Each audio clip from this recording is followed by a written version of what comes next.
315 and 314 for a shooting at Century Theaters. They're saying somebody's shooting in the auditorium. A midnight premiere turns violent. They're saying there's hundreds of people just running around. 70 people hurt. 12 lives lost. I got people running out of the theater. They're shot. Each one with their own incredible story. We need rescue inside the auditorium. Multiple victims. 3 members of the military killed saving lives. A Navy sailor who covered his girlfriend. He was a wonderful young man. An Air Force reservist who saved a friend. And a former sailor protecting the one he loved. Whether he knew a person or not, he always just wanted to be the hero. And there were those who never expected to be heroes. A 27-year-old who dove in front of gunfire to save his girlfriend. That he laid down his life for his friends. A 24-year-old who shielded the girl he loved. Pulled me down. And he covered my head. And he said, shh, stay down, it's okay, shh, stay down. So I did. Others just beginning to live their lives. A son and brother celebrating his birthday and first wedding anniversary. And you have children, and your children are then, you're supposed to grow old with your children. A teenager with an infectious smile. He definitely was just a silly guy. I felt just aimed to make people laugh. A Metro State student and aspiring sportscaster. She's just this vivacious, go, go, go character. Another college student who loved a night out with friends. We are blessed to have had the opportunity of Michaela touching our lives.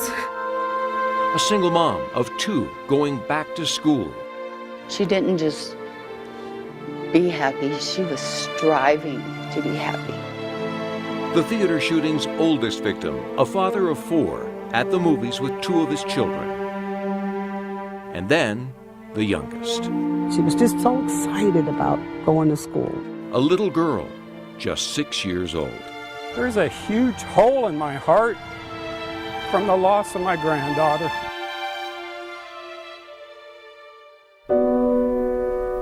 For a long time I felt responsible, and I still do a little bit, and that's part of the thing that's hard. Now, a year later. It does make you slow down and really appreciate life. Time to heal. The pain tells me that I'm still alive, but I can still push through it. Time to reflect. There was no regrets. There was no unspoken words. Time to stand. Aurora Strong.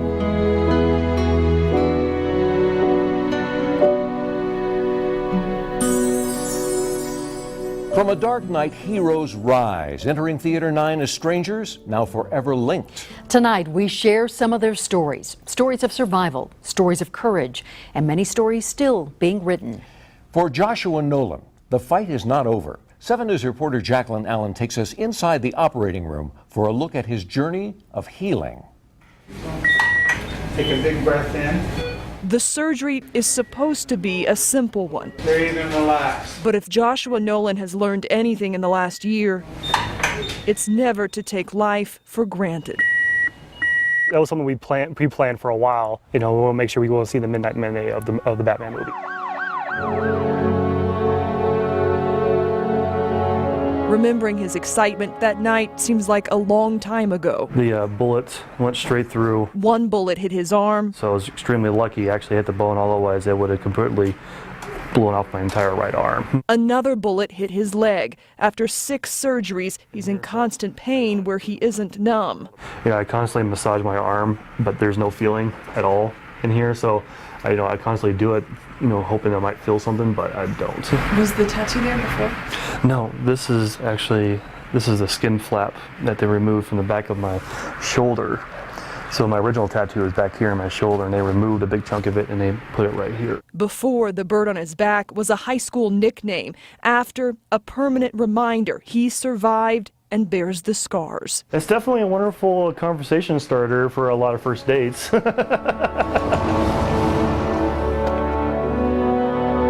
something prepared Joshua Nolan to face the grueling physical recovery of the last 12 months. Maybe his previous military training, marathons, mountains climbed. Still, there were days it was tough, even for him, especially when he had to ask for help. I couldn't bear even lifting up a fork so I can eat because the pain was too hard on my arm.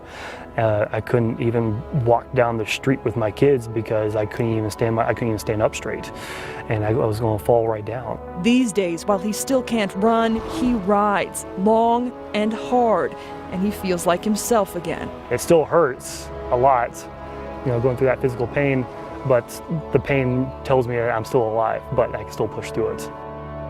As part of the healing process, a few months ago, Josh walked into Theater 9 at the Aurora movie theater for the first time since the shooting. My legs felt completely numb, they were heavy. I was putting all my weight into my cane just to take those few steps. And I did exactly what I planned originally before I got out of the hospital, was to go back into that seat, stand up, and say, I made it. You did not take my life. You did not, I survived. And that was my biggest accomplishment emotionally, to get through that. This is a little bit more fun. Recovery has been a process. He still has bad days and really bad days. But through it all, there have been family, friends, and famous visitors lifting his spirits and providing support. It really shows of the human kindness that really comes out when a tragedy happens. It really shows how, especially how this country is built on, that we take care of each other. Take a big breath in and out. On this day, Josh was being prepped for surgery once again, removing a filter that prevented blood clots while he was immobile. Our cameras are allowed in the operating room for what's usually a simple procedure, taking a few minutes. But before long, this time, it becomes complicated. So Josh, your filter is tipped a little bit. After more than an hour, the surgeon finally says, success. Joshua, we got it. We're going to pull it out. A sigh of relief. A job well done. Any day can be your last. If anything has changed in the last year for Joshua Nolan, it's a new appreciation for every single day. He thinks about the 12 people who died 1 year ago, and he promises to fight the pain, to ask for help, and to appreciate his family and friends. After all this, he'll never take life for granted again.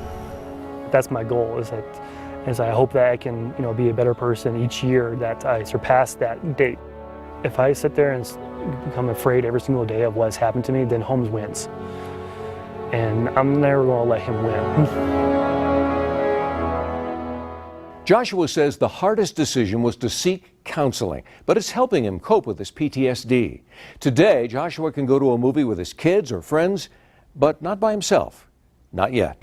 Two emotions, one day. For the Sullivan family, July 20th was a day to celebrate the birthday of their son Alex. But this year, it also marks the day he died. Tonight, the Sullivan family sits down with 7 News reporter Lindsay Sablon for a look at how his spirit lives on.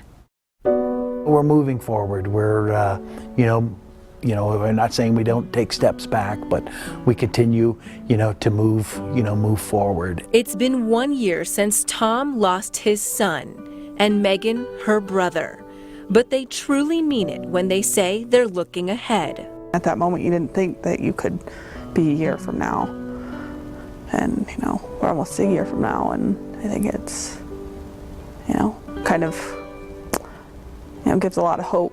Since Alex's death, Megan changed her career path, doing communications with the local fire department and establishing a nonprofit for victims of the shooting. Her goal, to help others in a moment of crisis. When you're in the thick of, an emergency situation, and you realize all the different, people that are responsible for making, things move forward, it's like I did that, and I did that well in the moment, and I can do that. These pictures and memories are all that's left of Alex, but he's just as present in the family as he's ever been. From time to time, something will happen, and it will be like, well, that's, oh, I wish I could tell Alex. Alex's name and the date he left this world forever marked on his dad's wrist. In Gaelic, the words "my brother" on Megan's foot. Monte Hair. When I asked about their favorite story, it was impossible to narrow down to just one. So they told me about his wake, held in their backyard. Tom offered for anyone to share their favorite Alex moment. The only stipulation for this Irish family, you take a shot of Jameson. The stories went on for 6.5 hours.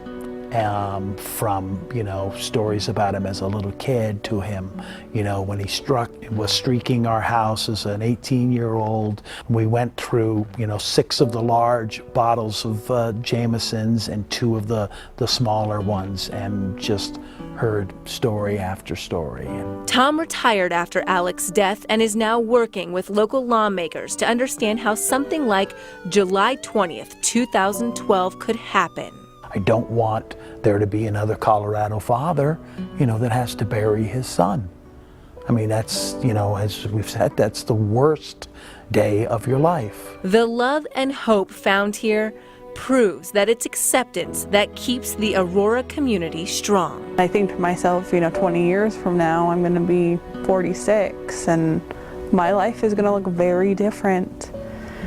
But, I'm still going to be dealing with there's no closure or anything to it. It's just there, and you just have to be, okay, that's there.